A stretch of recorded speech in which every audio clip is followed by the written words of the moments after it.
வணக்கம் நண்பர்களே. டிசம்பர் 3 கார்த்திகை தீபம்.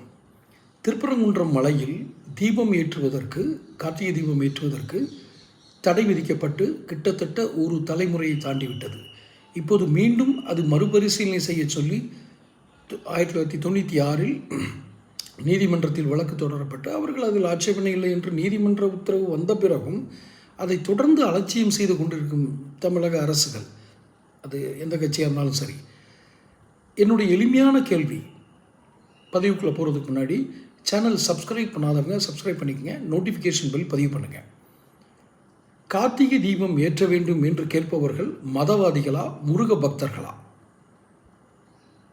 சிவனடியார்களா, இல்லை கார் குண்டு வைப்பவர்களா? நான் இந்த யாருடைய உணர்வையும் தூண்டுவதற்காகவோ யாருடைய உணர்வுகளையும் நான் இழிவுபடுத்துவதற்காகவோ இந்த வார்த்தைகளை நான் சொல்லவில்லை. நன்றாக கவனித்துக் கொள்ளுங்கள். நாங்கள் ஒரு காலமாக வணங்கக்கூடிய இந்து வழிபாட்டு முறைகளின்படி, மத வழிபாடு உரிமை இந்திய அரசியலமைப்பு சட்டத்தின்படி ஒரு இடத்தில் தீபம் ஏற்றி வழிபடுகிறோம் என்று சொல்கிறார்கள் என்று ஒரு கூட்டம் கூடுகிறது. ஆனால் பக்கத்தில் இருக்கும் இன்னொரு மாற்று மதத்தை சேர்ந்த வழிபாட்டு தலம் இருப்பதால் உங்களை அனுமதிக்க முடியாது என்று சொன்னால், இங்கு தீபம் ஏற்ற வேண்டும் என்று கோரிக்கை விடுப்பவர்கள், நீங்கள் அவர்களை பக்தர்களாக பார்க்கிறீர்களா அல்லது மதவாதிகளாக பார்க்கிறீர்களா? அவர்களால் என்ன வந்துவிடும் உங்களுக்கு? சட்டம் ஒழுங்கு பிரச்சனையா? நான் இந்த தமிழக முதல்வருக்கு ஒரே ஒரு கேள்வி கேட்கிறேன். தினமும் விஷம் விற்கிறீர்கள் நீங்கள், சாராய கடைகளை, அது ஒயின் ஷாப்னு வேணால் நீங்கள் எப்படி ஆங்கிலத்தில் சொல்லிக்கொள்ளலாம். சாராய கடைகளை திறந்து நீங்கள் சாராயம் என்ற பெயரில் விஷம் விற்கிறீர்கள்.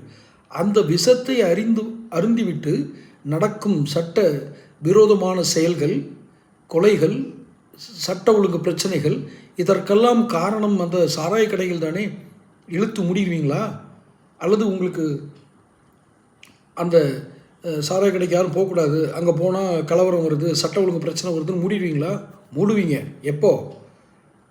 ஐயா பசும்பொன் முத்துராமலிங்கய்யாவுடைய நினைவு தினம் வரும் பொழுது அந்த கடைகளை அந்த மாவட்டத்துக்கு மட்டும் மூடிக்குவாங்க. அப்போ என்ன அர்த்தம்? அதை சாப்பிட்டுட்டு கலவரம் பண்ணுவாங்கன்னு அர்த்தம். ஆனால் பக்தியோடு செல்லும் ஒருவர் கலவரம் செய்வாரா? அப்படி நீங்கள் தீர்மானிச்சு தான் சண்டை வந்துடும், அங்கே கலவரம் வந்துடும்னு சொல்கிறீங்க. மதம் ஒன்றும் போதை தரும் நீங்கள் விற்கும் சாராயத்தை போன்றதல்ல. முருக பக்தர்கள், இவர்களுடைய கோரிக்கைகளை நீங்கள் நிராகரித்தால் ஒன்றுமில்லை, ஆட்சி இழப்பீர்கள். அடுத்த முறை நீங்கள் ஆட்சிக்கு வரவே முடியாது. தொடர்ந்து பேசுவோம். சேனல் சப்ஸ்கிரைப் பண்ணிக்கங்க.